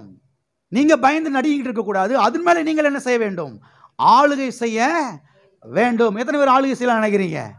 வாசிப்போம். 2 தீமோத்தேயு 1:7 தேவன் நமக்கு பயமுள்ள ஆவியை கொடாமல் பலமும் அன்பும் தெளிந்த புத்தியும் உள்ள ஆவியையே கொடுத்திருக்கிறார். எப்படிப்பட்ட ஆவியை கொடாமல், எப்படிப்பட்ட ஆவியை தராமல்? பயமுள்ள ஆவியை கொடாமல் தராமல் எப்படிப்பட்ட ஆவியை கொடுத்திருக்கிறார்? இங்கே சொல்லப்பட்டிருக்கிறது, பலமுள்ள ஆவி, அன்புள்ள ஆவி, தெளிந்த புத்தி உள்ள ஆவியையே என்ன செய்திருக்கிறார்? கொடுத்திருக்கிறார் என்று இங்கே சொல்லப்பட்டிருக்கிறது. எனவே நாம் ரட்சிக்கப்பட்ட நாளிலே நமக்குள்ள எப்படிப்பட்ட ஆவியை தேவன் வைத்திருக்கிறார் என்று சொன்னால், அப்பா பிதாவே என்று கூப்பிட பண்ணுகிற புத்திர சுவிகாரத்தின் ஆவியை வைத்திருக்கிறார் நமக்குள்ளே. பலமுள்ள ஆவியை தேவன் நமக்குள்ளே வைத்திருக்கிறார். அன்பின் ஆவியை நமக்குள்ளே தேவன் வைத்திருக்கிறார். தெளிந்த புத்தியுள்ள ஆவியை என்ன செய்திருக்கிறார்? தேவன் நமக்குள்ளே வைத்திருக்கிறார். ஆகவே நீங்கள் பயப்படக்கூடாது. என்ன செய்யக்கூடாது? பக்கத்தில் கைப்பிடி சொல்லுங்க, நீங்க பயப்படக்கூடாது. ஆமென். பயப்படக்கூடாதுங்க. பிள்ளி சுனியத்தை கண்டு, மந்திரவாதத்தை கண்டு, செய்வனையை கண்டு எவனை மந்திரிச்சு வச்சுட்டு போயிட்டேன் வீட்டு வாசல்ல, விளக்கமாற வச்சு கூட்டி தள்ளிட்டு நீங்க பாட்டுக்கு போங்க. இருக்கீங்களா? விளக்கமாற வச்சு கூட்டி தள்ளிட்டு நீங்க பாட்டுக்கு தைரியமா இருங்க. என்ன நடக்க போதோ, ஏது நடக்க போதோன்னு சொல்லி போய் நாத்து நாட்ட சொல்ல, மதினியாட்ட சொல்ல, சித்தப்பாட்ட சொல்ல, பெரிய பாட்ட சொல்ல, ஊரே திரண்டு வீட்டு வாசல்ல நிக்க, என்னமோ நடக்க போகுது என்பதற்கு இவங்களாம் ஒருமனப்படுறாங்க. என்னமோ தவறான காரியம் நடக்க போகிறது என்பது இவங்க என்ன செய்யறாங்க? அப்ப கண்டிப்பா நடந்துரும். அதுக்கு பதில் யார்ட்டையும் சொல்லாம விளக்கமா வச்சு என்ன செய்யுங்க? கூட்டி சாக்கடைக்கு தள்ளி விட்டு, கர்த்தாவே ஸ்தோத்திரம், நீர் என்னை பாதுகாக்கிறீர், உடைய ரத்தம் பாதுகாக்கிறபடியால் உமக்கு ஸ்தோத்திரம், தைரியமான செய்யுங்க. நீங்க பாட்டுக்கு சமைச்சு சாப்பிட்டு வேலைக்கு போயிருங்க, காலேஜ் போயிருங்க, ஸ்கூலுக்கு போயிருங்க, நீங்க பாட்டுக்கு தைரியமா இருங்க. ஆமென். ஆகவே கர்த்தர் நமக்குள்ளே எப்படிப்பட்ட ஒரு ஆவியை வைத்திருக்கிறார் என்றால், பயப்படுகிற ஆவி அல்ல, அடிமைத்தனத்தின் ஆவி அல்ல, அப்பா பிதாவை என்று கூப்பிடப்படுகிற ஆவியை தேவன் நமக்குள்ளே என்ன செய்திருக்கிறார்? வைத்திருக்கிறார். ஆமென். இதுவரைக்கும் எத்தனை கிளியர்? ஆமென். அது மாத்திரமல்ல, ஆண்டவராய் இயேசு கிறிஸ்து கல்வாரி சிலுவையிலே எல்லா பயத்துக்கும் எல்லா திகிலுக்கும் அவர் முடிவு கட்டினார் என்பதை குறித்து சத்திய வேதத்திலே நாம் வாசிக்கிறோம். இதைத்தான் பாருங்க, எபிரேயர் 2ஆம் அதிகாரம் 14ஆம் வசனத்திலே இப்பொழுது நாம் வாசித்தோம், அதை வாசிக்கிறோம். மரண பயத்தினாலே அடிமைத்தனத்துக்குள்ளானவர்கள் யாவரை விடுதலை பண்ணும்படிக்கு அவர் அப்படி ஆனார். அவர் கல்வாரி சிலுவையிலே பாருங்க, பயத்திற்கு அந்த திகிலிற்கு அவர் என்ன செய்தார்? முடிவு கட்டினார் என்பதை குறித்து நாம் அங்கே வாசிக்கிறோம். அது மாத்திரமல்ல, ஏசாயா 53ஆம் அதிகாரம் இதை பற்றிய ஒரு அதிகாரமாகும். அதாவது கல்வாரி பாடுகளை பற்றிய ஒரு அதிகாரமாகும். கல்வாரி சிலுவையிலே ஆண்டவராய் இயேசு கிறிஸ்து எதையெல்லாம் செய்து முடித்தார் என்பதை பற்றிய ஒரு அதிகாரம்தான் ஏசாயா 53வது அதிகாரம். சரி, 53ஆம் அதிகாரத்துக்கு பிறகு என்ன அதிகாரம்? 50 ஏன் பாஸ்டர், இது ஒரு சின்ன பிள்ளை கூட சொல்லாதா? ஆனாலும் தெரியணும், கவனிங்க. 53ஆம் அதிகாரம் இயேசு கிறிஸ்துவின் கல்வாரி பாடுகளை குறித்த ஒரு அதிகாரம். அங்கு இயேசு கிறிஸ்து என்னவெல்லாம் செய்து முடித்தார் என்பதை குறித்து வாசிக்கிறோம். இயேசு கிறிஸ்து பாருங்க, பயத்துக்கு அங்கே முடிவு கட்டினார், திகிலுக்கு அவர் அங்கே முடிவு கட்டினார், பயத்திலிருந்து கத்தனம் என்ன செய்திருக்கிறார்? விடுதலையாக்கி இருக்கிறார் என்பதை குறித்தெல்லாம் நம்ம அங்கே பார்க்கிறோம். இப்ப ஏசாயா 54ஆம் அதிகாரம் எதை பற்றிய ஒரு அதிகாரம் என்று சொன்னால், ஆசீர்வாதத்தை பற்றிய ஒரு அதிகாரமாகும். அதாவது கல்வாரி பாடுகளின் நிமித்தமாக, இயேசு கிறிஸ்து கல்வாரி சிலுவையிலே பாடுபட்டதின் நிமித்தமாக நமக்கு வருகிற ஆசீர்வாதங்களை பற்றி ஏசாயா 54ஆம் அதிகாரம் நமக்கு என்ன செய்கிறது? போதிக்கிறது. எனவே இதிலே வருகிற ஒரு ஆசீர்வாதம் என்ன தெரியுமா? வாசிப்போம். ஏசாயா 54ஆம் அதிகாரம் 14வது வசனம். நீதியினால் ஸ்திரப்பட்டிருப்பாய், கொடுமைக்கு தூரமாவாய், பயமில்லாதிருப்பாய், திகிலுக்கு தூரமாவாய், அது உன்னை அணுகுவதில்லை. இந்த வசனங்கள்லாம் அப்படி கெட்டியா பிடிச்சுக்கிறணும். இந்த வசனங்கள் எல்லாம் அப்படி இருக பிடிச்சுக்கிறணும். எனக்கு அடிக்கடி பயமாக இருக்குது பாஸ்டர், பயமாக இருக்கிற மாதிரி நான் ஃபீல் பண்ணுறேன், சில சமயங்களில் தனியாக எங்கேயும் போக முடியல அப்படின்னு சிலர் சொல்லலாம். இந்த வசனங்கள் எல்லாம் அப்படி இருக பிடிச்சுக்கிறணும், கெட்டியாக பிடிச்சுக்கிறணும், அப்படி பற்றி பிடித்துக்கிறணும். இங்கே நாம் பார்க்கிறோம், கல்வாரி பாடுகள் மித்தமாய் பாருங்க வரக்கூடிய ஆசீர்வாதங்களை குறித்து இங்கே நாம் பார்க்கிறோம். நான் வாசிக்கிறேன், எல்லாரும் கவனியுங்கள். நீதியினால் ஸ்திரப்பட்டிருப்பாய், கொடுமைக்கு தூரமாவாய், பயமில்லாதிருப்பாய், திகிலுக்கு தூரமாவாய், அது உன்னை அணுகுவதில்லை. இங்கே 5 காரியங்களை சொல்லப்பட்டிருக்கிறது. 5 காரியங்களை பற்றி இங்கே சொல்லப்பட்டிருக்கிறது. ஒன்று, நீதியினால் ஸ்திரப்பட்டிருப்பாய். இரண்டாவதாக, கொடுமைக்கு தூரமாவாய். மூன்றாவதாக, பயமில்லாதிருப்பாய். நான்காவதாக, திகிலுக்கு தூரமாவாய். ஐந்தாவதாக, அது உன்னை அணுகுவதில்லை. எது உன்னை அணுகுவதில்லை? இந்த கொடுமை, இந்த பயம், இந்த திகில், அது உன்னை என்ன செய்வதில்லை? அணுகுவதில்லை. சரி, ஏன் கொடுமைக்கு தூரமாவாய்? ஏன் பயமில்லாதிருப்பாய்? ஏன் திகிலுக்கு தூரமாவாய்? ஏன் இவைகள் உன்னை அணுகுவதில்லை? ஏனென்று சொன்னால், இயேசு கிறிஸ்து இவைகளுக்கு கல்வாரி சிலுவையிலே முடிவு கட்டிவிட்டார். எதற்கு? இந்த கொடுமைக்கு, இந்த பயத்துக்கு, இந்த திகிலுக்கு கல்வாரி சிலுவையிலே ஆண்டவராய் இயேசு கிறிஸ்து முடிவு கட்டிவிட்டார். எனவே இன்றைக்கு நாம் பயப்பட வேண்டிய அவசியம் இல்லை, நாம் திகிலடைய வேண்டிய அவசியம் இல்லை, இன்றைக்கு நாம் கொடுமைக்கு உள்ளாக வேண்டிய அவசியம் இல்லை. எத்தனை பேர் ஆமேன் சொல்றீங்க? ஆமென். அது மாத்திரமல்ல, கர்த்தர் சதா காலங்களிலேயும் அவர் நமக்குள்ளேயே, நம்மோடே கூடயே அவர் இருக்கிறார் என்று சத்திய வேதம் சொல்கிறது. எனவேதான் கொடுமையை கண்டு என்ன செய்யக்கூடாது? பயப்படக்கூடாது. தீமையை கண்டு பயப்படக்கூடாது. பயத்தை கண்டு என்ன செய்யக்கூடாது? பயப்படக்கூடாது. ஆமென். எல்லா கரங்களை வைத்து சொல்லுவோம். நான் நீதியினால் ஸ்திரப்பட்டிருப்பேன், தீமைக்கு தூரமாயிருக்கிறேன், பயமில்லாதிருக்கிறேன், இவைகள் என்னை அணுகுவதில்லை. ஆமென். நான் சொன்ன காரியங்களை நல்லா குறிச்சு வச்சுக்குங்க. எனக்கு பயமாக இருக்குது, பயப்படுறேன், அடிக்கடி பயத்தை ஃபீல் பண்ணுறேன் அப்படின்னு நினைக்கிறவங்க இதெல்லாம் நல்ல மனப்பாடம் பண்ணி வச்சுக்கிட்டு திரும்ப திரும்ப சொல்லணும்.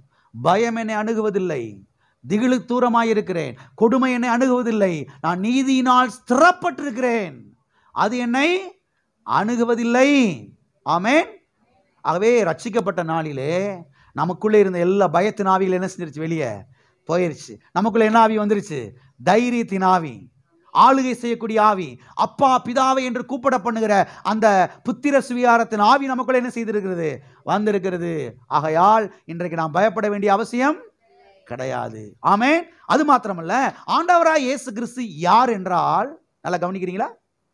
ஆண்டவராய் இயேசு கிறிஸ்து யார் என்றால், இந்த உலகத்தில் இருக்கிற யாரை காட்டிலும் மிகவும் நெருக்கமானவர். இருக்கிற ஒவ்வொருவரையும் இன்னைக்கு புரிந்து கொண்டு வீட்டுக்கு செல்லுங்கள். ஆண்டவராய் இயேசு கிறிஸ்து யார் என்றால், இந்த உலகத்திலேயே இருக்கக்கூடிய எந்த மனிதனை காட்டிலும், எந்த நபரை காட்டிலும், யாரை காட்டிலும் மிகவும் நெருக்கமானவர் தான் ஆண்டவராகிய இயேசு கிறிஸ்து. உங்கள் கணவரை காட்டிலும் இந்த ஆண்டவராய் இயேசு கிறிஸ்து மிகவும் நெருக்கமானவர். உங்கள் மனைவியை காட்டிலும் ஆண்டவராய் இயேசு கிறிஸ்து மிகவும் நெருக்கமானவர். உங்கள் பெற்றோரை காட்டிலும் ஆண்டவராய் இயேசு கிறிஸ்து மிகவும் நெருக்கமானவர். உங்களுடைய நண்பர்களை காட்டிலும் ஆண்டவராய் இயேசு கிறிஸ்து மிகவும் நெருக்கமானவர். உங்களுடைய சிநேகிதிகளை காட்டிலும் ஆண்டவராய் இயேசு கிறிஸ்து மிகவும் நெருக்கமானவர். உங்களுடைய பிள்ளைகளை காட்டிலும் ஆண்டவராய் இயேசு கிறிஸ்து மிகவும் நெருக்கமானவர். உங்கள் கூட பிறந்த சகோதர சகோதரிகளை காட்டிலும் ஆண்டவராய் இயேசு கிறிஸ்து மிகவும் நெருக்கமானவர். நான் சொல்லுகிறேன், இந்த உலகத்தில் இருக்கிறவரை யாரும் இவ்வளவு நெருக்கமாக இருக்க முடியாது. உங்கள் புருஷன் உங்கள் கூட வர முடியாது, உங்கள் மனைவி உங்கள் கூட வர முடியாது, உங்கள் அப்பா அம்மா உங்கள் கூட வர முடியாது. ஆனால் ஆண்டவர் உங்கள் கூட வர்றாரு. நீங்கள் எங்கே போனாலும் ஆண்டவர் உங்கள் கூட வர்றாருங்க. இவரை விட நெருக்கமானவர் இந்த உலகத்தில் வேற யாரையா இருக்க முடியும் நினைக்கிறீங்களா? ஸ்கூலுக்கு போகும்போது பின்னாடியே போக முடியுமா? பிள்ளை பின்னால எந்த நண்பனும் கூட இருக்க முடியாது, எந்த தோழியும் கூட என்ன செய்ய முடியாது? இருக்கவே முடியாது. ஆனால் ஆண்டவர் 24 மணி நேரமும், நீங்கள் தூங்கும் போதும், எந்திரிக்கும் போதும், போகும்போது வரும்போதும் எப்பயுமே கூட இருக்கிறாரு. நான் சொல்றேன், இந்த உலகத்தில் இருக்கிற வேற யாரை காட்டிலும் மிகவும் நெருக்கமானவர் நம்முடைய ஆண்டவராய் இயேசு கிறிஸ்து. நான் கேட்கிறேன், அப்புறம் எதுக்கு பயப்படுறீங்க? அப்புறம் எதுக்கு பயப்படுறீங்கன்ற? அப்புறம் எதுக்கு நீங்க பயத்தோடு தூங்கணுன்ற? அவர் மிகவும் திகிலடைந்தார். அவர் பயத்தை கல்வாரி சிலுவையில் அனுபவித்தார். கெத்சமனே தோட்டத்தில் அனுபவித்தார். பயத்துக்கு கல்வாரி சிலுவையில் முடிவு கட்டினார். பயத்திலிருந்து நம்மை விடுதலை ஆக்குவதற்காக இன்னைக்கு கர்த்தர் நம்ம கூடயே இருக்கிறாரு. ஆகையால் நீங்கள் பயப்பட வேண்டிய அவசியம் கிடையவே கிடையாது. ஆமென். வாசிப்போம். யோசுவாவின் புஸ்தகம் 1ஆம் அதிகாரம் 9வது வசனம். நான் உனக்கு கட்டளையிடவில்லையா? பலன் கொண்டு திட மனதா இரு, திகையாதே, கலங்காதே, நீ போகுமிடமெல்லாம் உன் தேவனாகிய கர்த்தர் உன்னோடே இருக்கிறார் என்றார். இங்கே நான் வாசிக்கிறோம், தெளிவாய் சொல்லப்பட்டிருக்கிறது. என்ன சொல்லப்பட்டிருக்கிறது? பலன் கொண்டு திட மனதா இரு, திகையாதே, கலங்காதே, நீ போகுமிடமெல்லாம் உன் தேவனாய கர்த்தர் உன்னோட கூட என்ன செய்கிறார்? இருக்கிறார், வருகிறார். பக்கத்தில் கையை பிடிச்சி சிரிச்ச முகத்தோடு சொல்லுங்க. அலுவனி முகத்தோடு சொல்லக்கூடாது, சிரிச்ச முகத்தோடு சொல்லணும். சொல்லுங்க, எல்லாரும் முகத்தை பார்த்து சொல்லுங்க. உங்கள் தேவனாகிய கர்த்தர் நீங்க போகிற இடமெல்லாம் உங்களோட வருகிறார். ஆகையால் பயப்பட வேண்டாம், கலங்க வேண்டாம், பலன் கொண்டு திடமனதாயிருங்கள், திகையாதிருங்கள், கலங்காதிருங்கள். ஆமென். கண்ணாடி முன்னாடி நின்றுக்கிட்டு இந்த வசனத்தை உங்களை பற்றி சொல்லணும். நம்ம கண்ணாடி முன்னாடி எதுக்கு போய் நிற்கிறோம்? சொல்ல வேணாம், சொல்ல வேணாம். ஆனால் கண்ணாடி முன்னாடி போய் நின்றுக்கிட்டு உங்கள் மேலே கையை வச்சுக்கிட்டு நீங்கள் சொல்லி பாருங்க, பயப்படாத, கலங்காத, திகையாத, தேவன் உன் கூட இருக்கிறாரு. நீ எங்கெல்லாம் போறையோ அங்கெல்லாம் உன் தேவனாய கர்த்தர் உன் கூட வர்றாருன்னு ஒரு 10 முறை கண்ணாடியை பார்த்து சொல்லி பாருங்க. என்ன மாதிரி தைரியம் உள்ள வருது பாருங்க, என்ன மாதிரி விசுவாசம் உள்ள எழும்புது பாருங்க. விசுவாசம் இன்க்ரீஸ் ஆகும், தைரியம் இன்க்ரீஸ் ஆகும். ஆமென். கண்ணாடி முன்னால் போய் நின்றுக்கிட்டு உன் மூஞ்சி முகர கட்டையும் பாரு, இதெல்லாம் ஒரு மூஞ்சியா? கொஞ்சம் சிவப்பா பறக்காமல் போயிட்டேமே, இதுவே 25 வருஷமா சொல்லிக்கிட்டு இருக்கிறது. இல்லை, என்னையும் ஒரு மாதிரியா பார்க்குறீங்க? தேவையில்லாதெல்லாம் சொல்றதை விட்டுட்டு அவசியமானது சொன்னீங்கன்னா வாழ்க்கையில முன்னேறி அடுத்த ஸ்டெப்புக்கு என்ன செஞ்சிடலாம், மேலே போயிடலாம். ஆமென். ஆகவே இந்த உலகத்திலேயே மிகவும் நெருக்கமானவர் ஆண்டவராகிய இயேசு கிறிஸ்து. எந்த மனுஷனை காட்டு நெருக்கமானவர்? அவர் உங்க கூடயே வர்றார், உங்க கூடயே பயணிக்கிறார், பயணம் செய்கிறார். ஆகையால் நீங்கள் பயப்பட வேண்டிய அவசியம் கிடையாது. எல்லா பயத்திலிருந்து ஆண்டவராகிய இயேசு கிறிஸ்து நம்ம என்ன செய்திருக்கிறார், விடுதலையாக்கி இருக்கிறார். அது மாத்திரமல்ல, இந்த உலகத்தில் இருக்கிற யாரை காட்டிலும் எதை காட்டிலும் கர்த்தர் பெரியவர். இந்த உலகத்தில் இருக்கிற யாரை காட்டிலும் கர்த்தர் யாருங்க? பெரியவர். எனவே நீங்கள் பயப்பட வேண்டிய அவசியம் இல்லை. உலகத்திலே பெரியவர் கூட இருக்கும் பொழுது எதுக்கு பயப்படுறீங்க? உலகத்திலே பெரியவர் கூட உங்க கூட பயணிக்கும் பொழுது எதுக்கு நீங்க பயப்படணும், நடுங்கணும், திகைக்கணும்? ஆமென். வாசிப்போம்.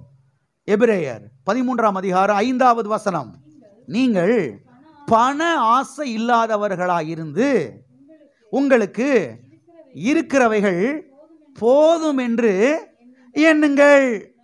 நான் உன்னை விட்டு விலகுவதும் இல்லை, உன்னை கைவிடுவதும் இல்லை என்று அவர் சொல்லி இருக்கிறாரே. அதனாலே நாம் தைரியம் கொண்டு கர்த்தர் எனக்கு சகாயர், நான் பயப்படேன், மனுஷன் எனக்கு என்ன செய்வான் என்று சொல்லலாமே. என்ன செய்யலாமே? நாம தான் சொல்லவே மாட்டேங்கிறோமே. சொல்லலாமே. சொல்லி இருக்கிறாரே, சொல்லலாமே. எல்லாரும் சொல்லுவோமா? சொல்லி இருக்கிறாரே, சொல்லலாமே. திரும்பி சொல்லுங்க. சொல்லி இருக்கிறாரே, சொல்லலாமே. என்ன சொல்லி இருக்கிறாரு? நான் உன்னை விட்டு விலகுவதும் இல்லை, உன்னை கைவிடுவதும் இல்லை என்று சொல்லி இருக்கிறாரு. இப்ப நாம சொல்லலாமே. என்ன சொல்லலாமே? கர்த்தர் என்னை விட்டு விலகுவதும் இல்லை, என்னை கைவிடுவதும் இல்லை, அவர் என் கூட இருக்கிறனால எந்த மனுஷன் என்னை ஒன்றும் பண்ண முடியாது என்று சொல்லலாமே. நம்ம என்ன நினைச்சுக்கிட்டு இருக்கிறோம்? போற வழியில் எவனு போட்டுக்கிட்டு தள்ளிடுவாங்களோ, ஆளை வச்சு நம்மளை ஒருவேளை தூக்கிடுவாங்களோ. என்னங்க, கர்த்தர் கூட வர்றாருங்க. நான் உன்னை விட்டு விலகுவதும் இல்லை, உன்னை கை விடுவதும் இல்லை, அவர் சொல்லி இருக்கிறாரு. இப்ப நாம சொல்லலாமே. இப்ப விஷயம் என்னன்னா, அநேக கிறிஸ்தவர்கள் சொல்றதே கிடையாது. சொல்றதே கிடையாது. தப்பு தப்பா சொல்றது. பயமா இருக்கு பாஸ்டர், கலக்கமா இருக்கு பாஸ்டர், நடுக்கமா இருக்கு பாஸ்டர், இன்னமும் 1000 போல இருக்கு பாஸ்டர். இங்க பாருங்க பாஸ்டர், வேர்க்குது. இங்க பாருங்க பாஸ்டர், என்ன செய்யுது? அது சும்மா வேர்த்து இருக்கும். இதுக்கெல்லாம் அவங்க என்ன செய்யுது? வேர்க்குது பாஸ்டர் அப்படின்னு சொல்லி என்னத்தான் சொல்லிக்கிட்டு இருப்பான். கர்த்தர் உங்க கூட என்ன செய்யறாரு? இருக்கிறார். ஆமென். உலகத்தில் இருக்கிறவனில் உங்களுக்குள்ளே இருக்கிறவர் பெரியவர். ஒரு பிரசங்கரை குறித்து ஒரு செய்தியில கேட்டுக்கிட்டு பாருங்க. அமெரிக்கா தேசத்திலே நியூயார்க் பட்டணத்திலே வால் ஸ்ட்ரீட் என்கிற ஒரு ஸ்ட்ரீட் இருக்குது பாருங்க. நீங்க போய் கூகுள்லாம் பார்த்தீங்கன்னா தெரியும், யூடியூப்லாம் போனீங்கன்னா பார்க்கலாம். அமெரிக்கா தேசத்திலே நியூயார்க் பட்டணம் என்கிற ஒரு பட்டணம் இருக்கிறது. அதில் வந்து வால் ஸ்ட்ரீட் என்கிற ஒரு ஸ்ட்ரீட் இருக்குது பாருங்க. இங்க பார்த்தீங்கன்னா உலகத்திலேயே பெரிய பெரிய பில்டிங் இங்கே தான் இருக்குமா பாருங்க. வானளாவிய கட்டிடங்கள், 200 மாடி 250 மாடி கட்டிடங்கள், வானளாவிய கட்டிடங்கள் இங்க இருக்குமா பாருங்க. உலகத்திலேயே உயரமான கட்டிடங்கள் இங்க தான் இருக்குமா. அண்ணாந்து தான் பார்க்கணுமா பாருங்க. அப்படியே தலை சுத்திடுமா பாருங்க பார்க்கறதுக்கே. அந்த மாதிரி பில்டிங்லாம் அங்கே தான் இருக்குமா பாருங்க. ஒரு நாள் பாருங்க, இந்த ஸ்ட்ரீட் வழியாக இந்த பிரசங்கியாரு நடந்து போய்கிட்டு இருந்தாராம் பாருங்க. நடந்து போயிட்டு இருக்கும் பொழுது இந்த கட்டிடத்தெல்லாம் அவர் அப்படியே அண்ணாந்து பார்த்துக்கிட்டே போனாராம் பாருங்க. இப்படி பார்த்துக்கிட்டே போகும்போது இவருக்குள்ள சொல்லி முடியாத ஒரு பயம் வந்துருச்சான். இதெல்லாம் பார்க்கும்போது சொல்லி முடியாத ஒரு பயமும் கலக்கமும் தாழ்வு மனப்பான்மையும் உள்ள வர ஆரம்பிச்சிருச்சான் பாருங்க. அது மாத்திரமல்ல, இவருக்குள்ளேயே சொல்லிக்கிட்டே அப்படியே நடந்து போனாராம் பாருங்க. என்ன சொல்லிக்கிட்டே போனாராம்?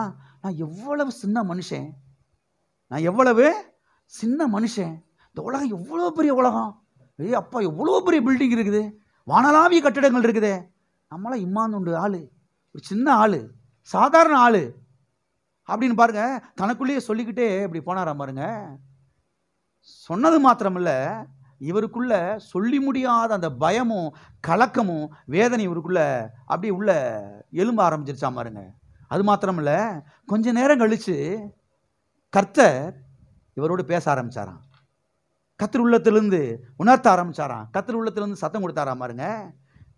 கர்த்தர் என்ன சொன்னாராம், மகனே, இவ்வளவு பெரிய உலகத்தை சிருஷ்டித்த உன்னுடைய தேவனாகிய தகப்பனாகிய நான் உன் கூட இருக்கிறேன். இவ்வளவு பெரிய உலகம் சொல்லி நீ வாயை பழக்கிற, ஆச்சரியப்படுற, வானளாவிய கட்டடங்கள் நினைக்கிற. இவ்வளோ பெரிய உலகத்தை சிருஷ்டித்தது யாரு தெரியுமா? உங்க அப்பாவாகிய நான். யார் நானு? உன் அப்பாவாகிய நான் இந்த உலகத்தை காட்டிலும் பெரியவர். நான் உன் கூடயே என்ன செய்யறேன், இருக்கிறேன் என்று கர்த்தர் சொன்னாராம் பாருங்க. கர்த்தர் இவருக்குள்ள பேசின உடனேயே இவருக்குள்ள பெரிய தைரியம் வந்துருச்சாம் பாருங்க. அது மாத்திரம் இல்ல, இவர் வாயை திறந்து அந்த இடத்துல அப்படியே அறிக்கை செய்தாராம் பாருங்க. என்ன அறிக்கை செஞ்சாராம்? கர்த்தாவே, நீர் கொடுத்த இந்த வார்த்தைகளுக்காக உமக்கு ஸ்தோத்திரம். அகில உலகத்தையும் உண்டாக்கினவரே, நீர் என்னுடைய தகப்பன், நீர் என்னோடு கூட இருக்கிறீர் என்று பாருங்க திரும்ப திரும்ப திரும்ப திரும்ப சொல்லிக்கிட்டே அந்த இடத்துல அப்படி நடந்து போனாராம் பாருங்க. இவர் விதமாய் சொன்ன உடனேயே இவருக்குள்ள இருந்த அந்த பயம், அந்த திகில், அந்த கலக்கம், அந்த தாழ்வு மனப்பான்மை எல்லாமே இவர் விட்டு ஓடி போயிருச்சாம் பாருங்க. எல்லாம் இருக்கிறீங்களா? நீங்கள் இவ்விதமாய் அடிக்கடி என்ன செய்யணும், சொல்ல ஆரம்பிக்கணும். என்ன சொல்ல ஆரம்பிக்கணும்? நான் தேவனுடைய பிள்ளை, அவர் என்னுடைய தகப்பன், அவர் பெரியவர், அவர் என்னோட கூட என்ன செய்கிறார், இருக்கிறார் என்று அடிக்கடி என்ன செய்ய ஆரம்பிக்கணும், சொல்ல ஆரம்பிக்கணும். சொல்லலாமா? சொல்லலாமா? எல்லா கரங்களை வைத்து சொல்லுவோம். நான் தேவனுடைய பிள்ளை, வானத்தையும் பூமி உண்டாக்கின சர்வ வல்லமுள்ள தேவன், அவர் என்னுடைய தகப்பன், அவர் பெரியவர், அவர் என்னோடு கூட இருக்கிறார்.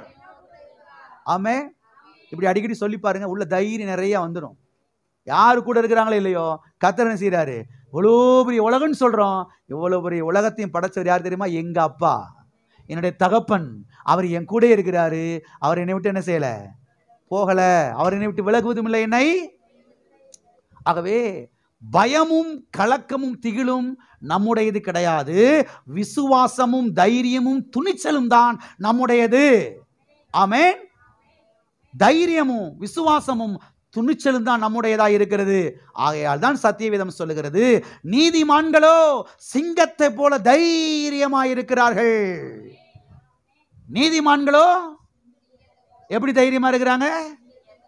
நீதிமான்களோ பூனைக்குட்டியை போல பயந்து ஓடுவார்கள். அப்படி எழுதப்படல பைபிள்ல. நீதிமான்களோ எலிக்குட்டியை போல பயந்து ஓடுவார்கள் அப்படின்னு எழுதப்படல. நீதிமான்களோ சிங்கத்தை போல தைரியமா என்ன செய்வார்கள்? சொல்லுவோமா எல்லாரும்? நான் நீதிமான், நான் சிங்கத்தை போல தைரியமா இருக்கிறேன். பக்கத்துல கைப்பிடி சொல்லுங்க சிரிச்ச முகத்தோட, நீங்க இயேசுவின் ரத்தத்தினாலே கழுவப்பட்ட நீதிமான்கள், நீங்கள் சிங்கத்தை போல தைரியமா இருக்கிறீர்கள். எது போல? சிங்கத்தை போல. ஆமென். எனவே அவர் நமக்காக திகிலடைந்தார். அவர் நமக்காக திகிலடைந்தார். எதற்காக திகிலடைந்தார்? மரண பயத்திலிருந்து நம்மை மீட்பதற்காக, நம்மை வாழ வைப்பதற்காக, அவருடைய பிரசன்னத்திலே வந்து வாழ்வதற்காக அவர் என்ன செய்தார்? அவர் கல்வாரி சிலுவைக்கு போவதற்கு முன்பதாக திகில் அடைந்தார். கர்த்தர் எல்லா மரண பயத்திலிருந்து நம்ம என்ன செய்திருக்கிறார்? விடுதலை ஆக்கி இருக்கிறார். ஆமென். ஒரு வசனத்தை வாசித்து நாம் முடிக்கலாம். எபிரேயர் 4ஆம் அதிகாரம் 16வது வசனம். ஆதலால் நாம் இரக்கத்தை பெறவும் ஏற்ற சமயத்தில் சகாயம் செய்யும் கிருபையை அடையவும் தைரியமாய் கிருபாசன தண்டையிலே சேர கடவோம். தைரியமாய் கிருபாசன தண்டையிலே சேர கடவோம். எங்கே சேர கடவோம்? கிருபாசனத்து அண்டையிலே. போன வாரத்தில் விலைக்கு சொன்னேன் இல்லையா? அந்த பழைய ஏற்பாட்டு சர்ச்சு 3 பகுதிகளாய் பிரிக்கப்பட்டிருந்தது. அதுல 3வது பகுதி தான் மகா பரிசுத்த ஸ்தலம். அந்த மகா பரிசுத்த ஸ்தலத்துக்குள்ளே உடன்படிக்கை பெட்டி இருந்தது, கிருபாசன பெட்டி அங்கே இருந்தது. அங்க யாரும் போக முடியாது. வருஷத்துக்கு ஒரே ஒரு முறை பிரதான ஆசாரியர் நுழையலாம். அதுவும் பயத்தோடு நடுக்கத்தோடு தான் உள்ள போனோம். இல்லைன்னா அவனுக்கு அடி விழுந்துடும், செத்து மரித்து போய் விடுவான். அப்படிப்பட்ட ஒரு இடம்.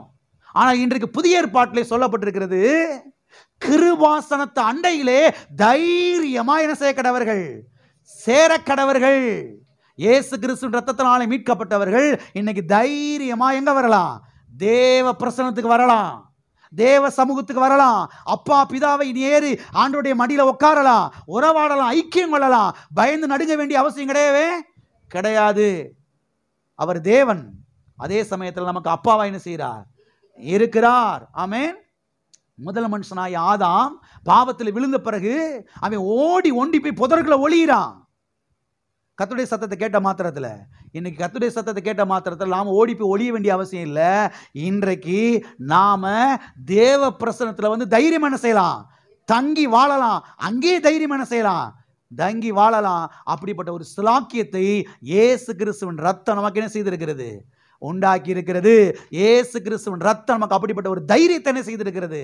கொடுத்திருக்கிறது. இது நம்முடைய கெட்டிக்காரத்தனம் கிடையாது, நம்முடைய புஜ பராக்கிரமம் கிடையாது, நம்முடைய நீதியின் கிரியைகள் அல்ல. நாம 10 பேருக்கு கூழ் காய்ச்சி ஊத்துனால, 10 பேருக்கு ட்ரெஸ் வாங்கி கொடுத்ததுனால இந்த தைரியம் அல்ல. இயேசு கிறிஸ்துவின் ரத்தம், அவருடைய ரத்தத்தினாலே நமக்கு தைரியம் உண்டாகி இருக்கிறது. கர்த்தர் எல்லா பயத்திலிருந்து நம்ம என்ன செய்திருக்கிறார்? விடுதலை ஆக்கி இருக்கிறார். ஆமென். ஆகவே தேவ பிரசன்னத்துக்கு தைரியமா வந்து தைரியம் அவருடைய பிரசன்னத்தை தங்கி என்ன செய்யலாம்? வாழலாம், உறவாடலாம், ஐக்கியம் கொள்ளலாம், பேசலாம், ஜெபிக்கலாம். ஜெபத்துக்கு பதில் என்ன செய்யலாம்? பெற்றுக்கொள்ளலாம். ஆமென். அவர் நமக்காக திகிலடைந்தார். எதற்காக? பயத்திலிருந்து நம்மை விடுதலை ஆக்குவதற்காக. எல்லா கண்களை மூடி நாம் ஜெபிப்போம். இன்னைக்கு நமக்குள்ளே அடிமைத்தனத்தின் ஆவி அல்ல, பயத்தின் ஆவி அல்ல, தைரியத்தின் ஆவி, விசுவாசத்தின் ஆவி, ஆளுகை செய்யக்கூடிய ஆவி, அப்பா பிதாவி என்று கூப்பிட பண்ணுகிற ஆவி நமக்குள்ளே இருக்கிறது. இயேசு கிறிஸ்துவின் ரத்தத்தினாலே நமக்கு தைரியம் உண்டாகி இருக்கிறது. தைரியமா தேவ பிரசன்னத்துக்கு வரலாம், வந்து ஜெபிக்கலாம், உறவாடலாம், ஐக்கியம் கொள்ளலாம், பேசலாம். இந்த உலகத்திலே மிகவும் நெருக்கமானவர் கர்த்தர். அவர் நம்ம கூட இருக்கிறார், நம்ம கூட வருகிறார். இந்த உலகத்தில் இருக்கிற எந்த மனுஷனும் இவ்வளவு நெருக்கமாக இருக்க முடியாது.